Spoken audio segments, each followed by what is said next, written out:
we're back. Finally. Um, Sorry. I don't know what's happening. Just give me a second here.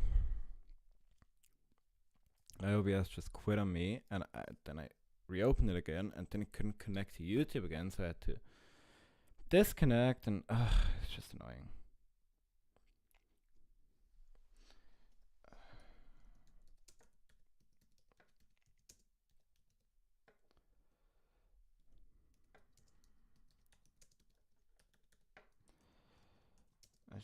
I need to send this to some people. In case they're interested. Luna. These people. These people. And these people. Okay. Let's go. Alright. Let's continue. This is the only movie where we can really see. Brand New Day shows us a Peter Parker who needs to get his mojo back. He's depressed, he's got no friends, and he doom scrolls on TikTok all day. This is the only movie where we can really see this. Right.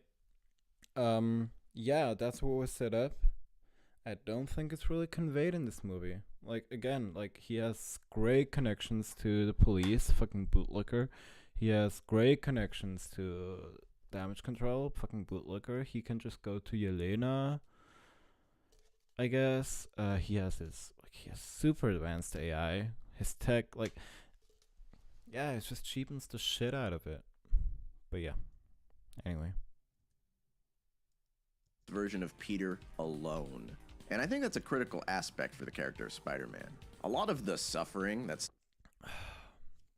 I'm so fucking done with this. Yeah, that's how it is in comics, so it has to be there. Like, no, like, just make, like, good stories for the character. Like, that's what they did for the last 3 movies. Just, like, keep doing that. Spider-Man goes through just hasn't happened to Tom Holland. Version of Peter alone. And I think that's a critical aspect for the character of Spider-Man. A lot of the suffering that Spider-Man goes through just hasn't happened to Tom Holland. I don't know, bro. Like, he lost his aunt, which is basically like losing Ben Parker. Like, it fulfills the same role. He lost his best friend and his girlfriend and all his connections. But that's like neither here nor there, I suppose. Like, he suffered quite a lot.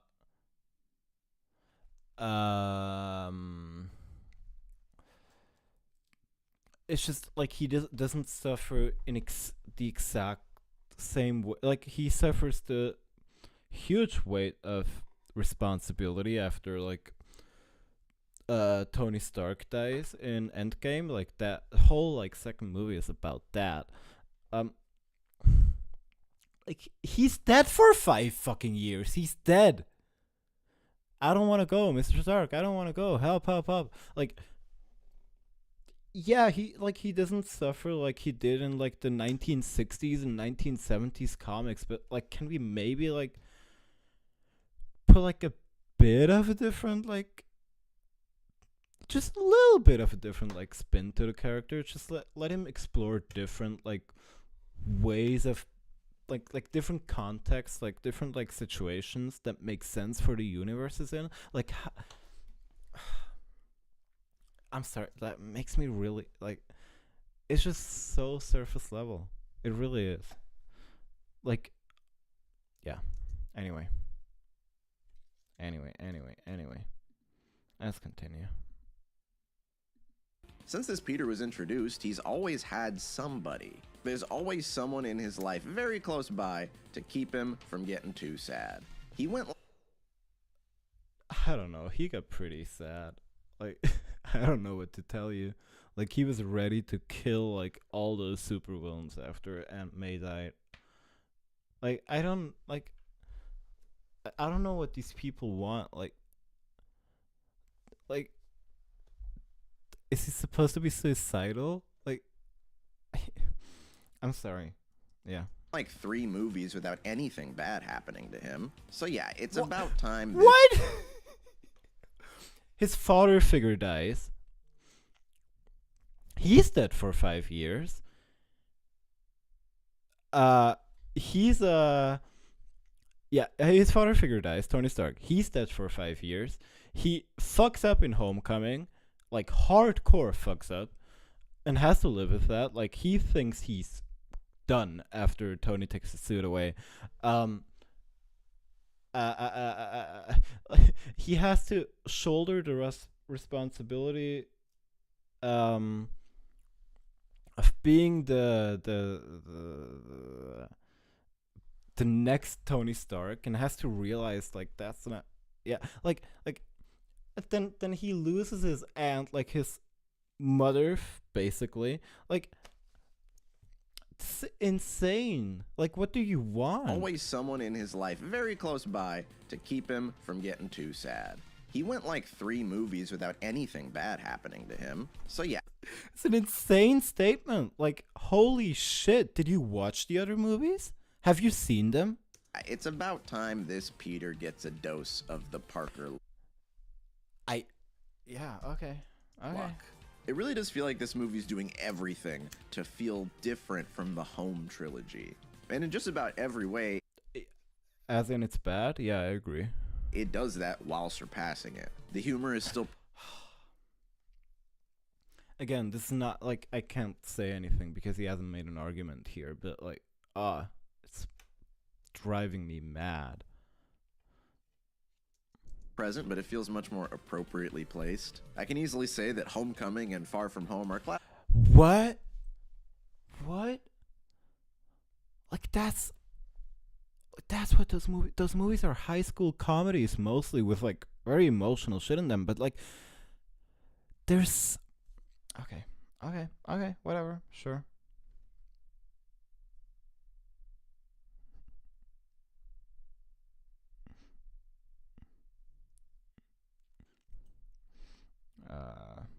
Also, hi Zero.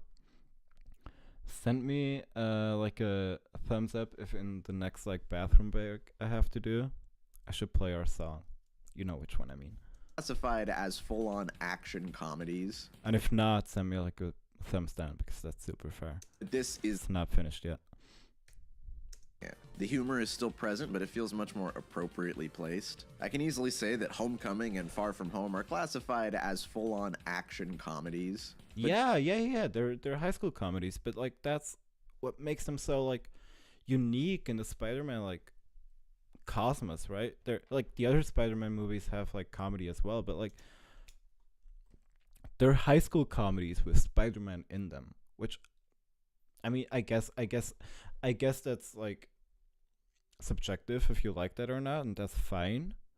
But like if you think like jokes are misplaced, then I'd like to hear an argument. There's some, especially No Way Home, that I would agree, but like in like general, I definitely disagree, especially Homecoming. And Far From Home is funny as fuck as well. Vámonos! It's Andiamo. Andiamo! this is not that. Humor is placed when it's needed, and it doesn't get in the way of emotional moments. Brand New Day also looks so much better than any of the previous Tom Holland movies. Personally, Sure, whatever, sure. I was really excited when I saw that Destin Daniel Why? Like, why does the... I know what he's saying. I guess that's... Cretton was helming this movie, because from the What? Okay. I thought he was gonna talk about how... They're like... doing, what's it called? Homages to the covers. But he's excited about...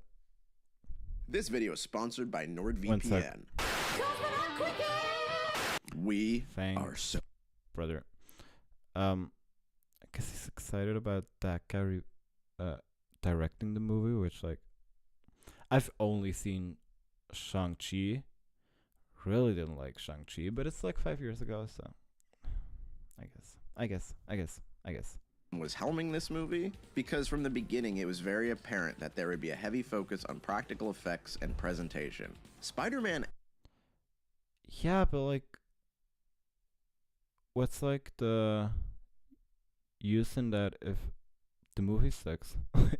I'm sorry, if the story sucks, then I don't really care, I guess. Like, I don't know what to tell you. What do you mean? Okay. Yeah, we're still alive. Thank God. Actually feels so real in this movie. And that may sound weird, but you have to hear me out. A lot of the time in the Home trilogy, when you're looking at Spider-Man, he's fully CGI, or at least mostly CGI. Yeah, sure. I like, maybe I'm just really bad at spotting CGI. That's possible. But like, it never bothered me at all.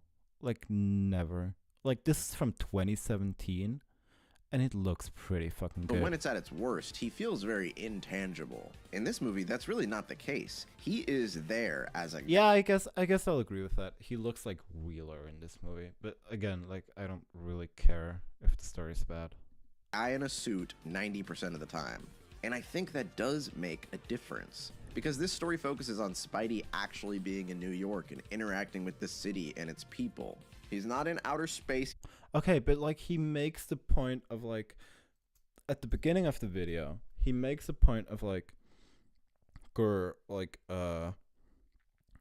what the heck? People only want like what they already know, and now he makes that like a pretty adjacent argument to that. Like, it's just kind of weird. Like, who cares if he's in space? Who cares if he's in fucking Europe? Like, it's still a fucking great Spider-Man movie. And we had like 5 Spider-Man movies where he's in New York the whole time. And I love New York. Like, don't get me wrong. I adore New York. But I feel that like we can stand seeing him in DC for a little bit. Seeing him in fucking Europe for a little bit for a movie. Seeing him in space for like 30 minutes of screen time in Infinity War. Like, I feel like we're fine. We're okay. He's not on vacation. He is home in New York doing New York type Spider-Man stuff.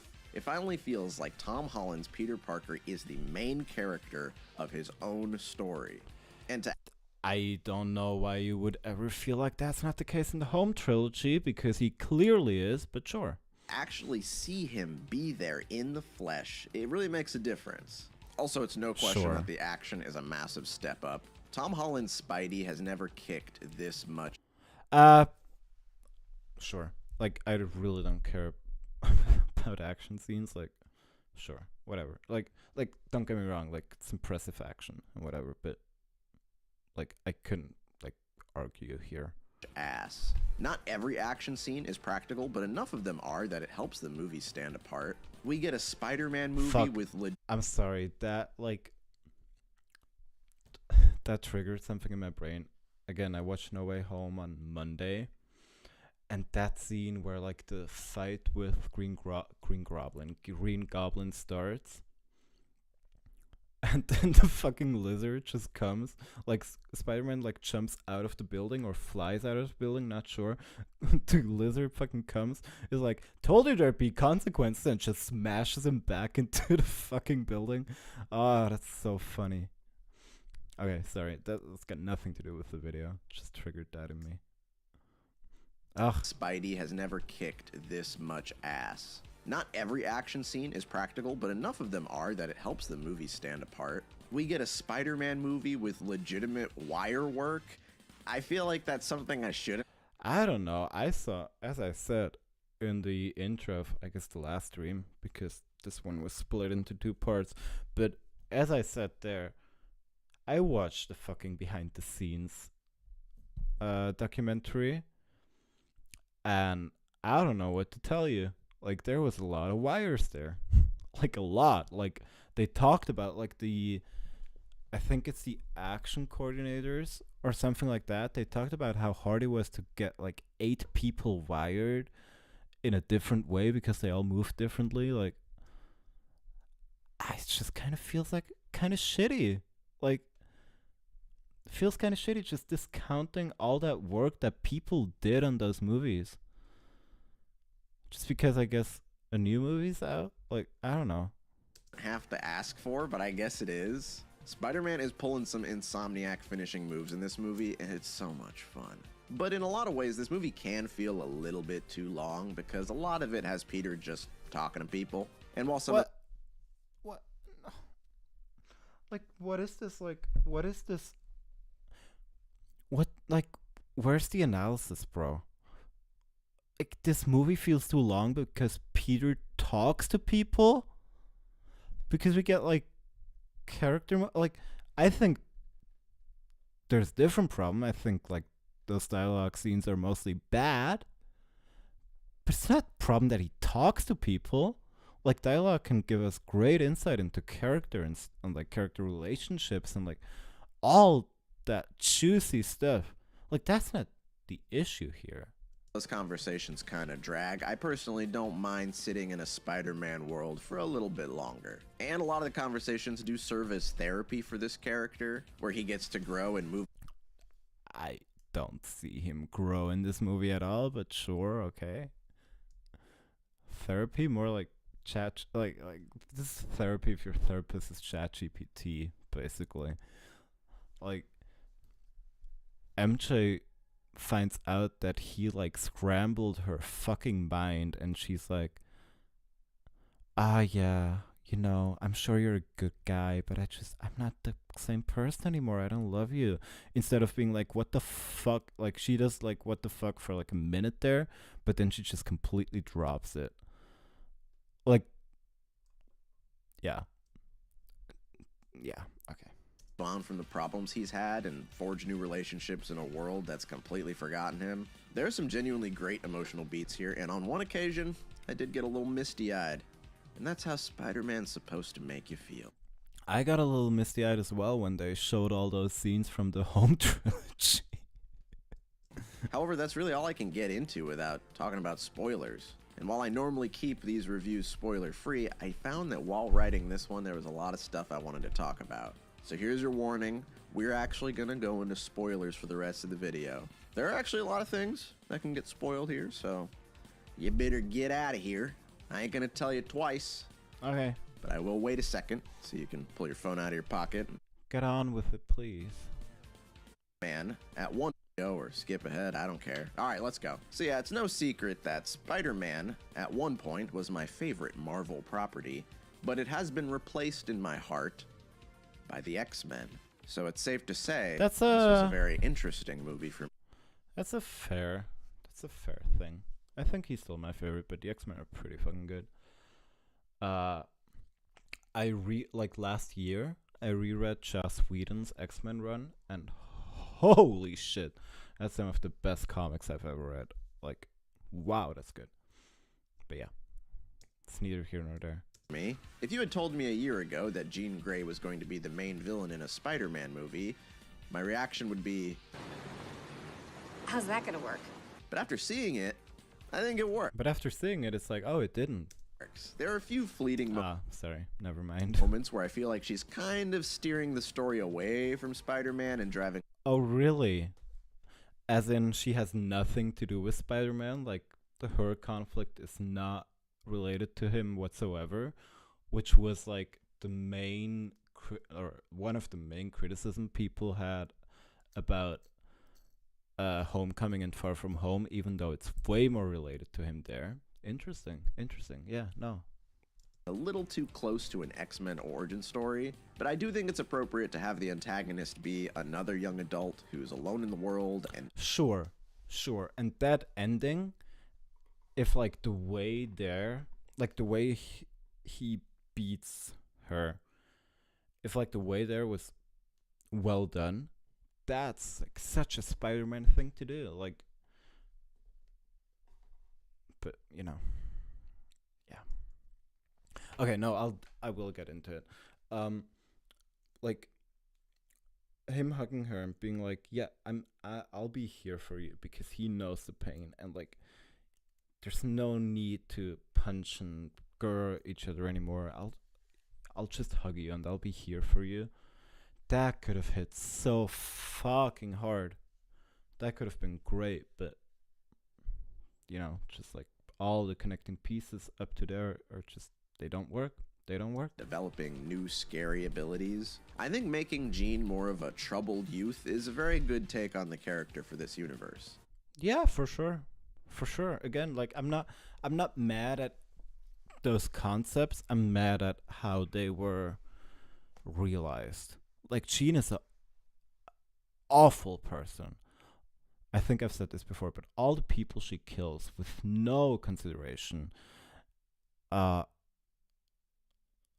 though she really, really didn't have to. Like again, like the movie could have been over in 10 minutes if she wasn't like a huge moron. Like if she had like 2 brain cells to rub together and just like do the obvious thing, which is hop from person to person until you get to Metzger, the damage control director. Like that would have solved her problem, would have solved like the whole plot without like hurting anybody. But no. Like it would have still been kind of unethical because she like gets into like people's most intimate thoughts and whatever, but at least she wouldn't have hurt or killed anybody. But yeah. Because normally, Jean Grey is boring. I've read enough X-Men at this point. I've done my service in the X-Men military. I'm allowed to say this. She's I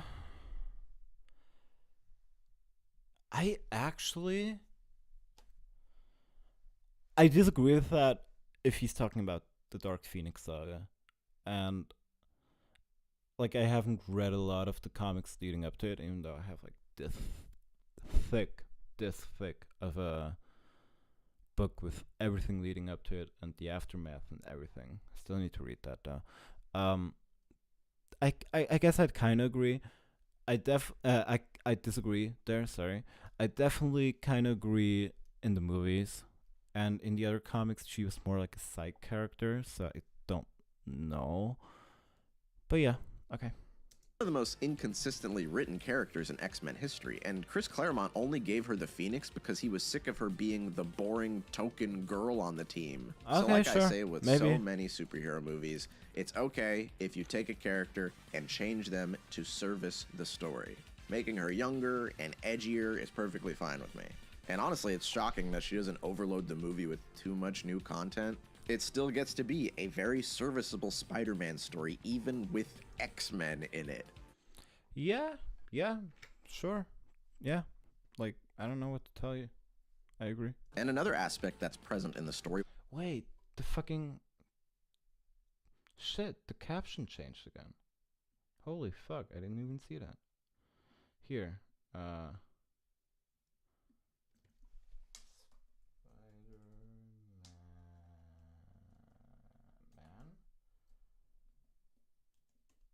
Same old sludge. Okay.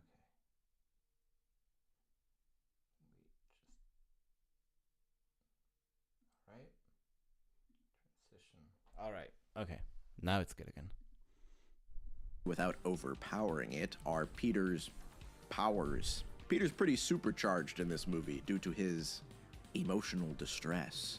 To me, I think this is very clearly the symbiote that Eddie left behind in No Way. What? Okay, so one of the few notes I took while watching No Way Home was No Way Home mid-credit scene. Leaving Venom there went nowhere. And that was more like a nitpick more than anything. But like this, like there's no indication that that's happening. Like they say like the spider DNA is getting stronger, which has nothing to do with Venom. Like they don't show any Venom stuff. Like that's like crazy inference.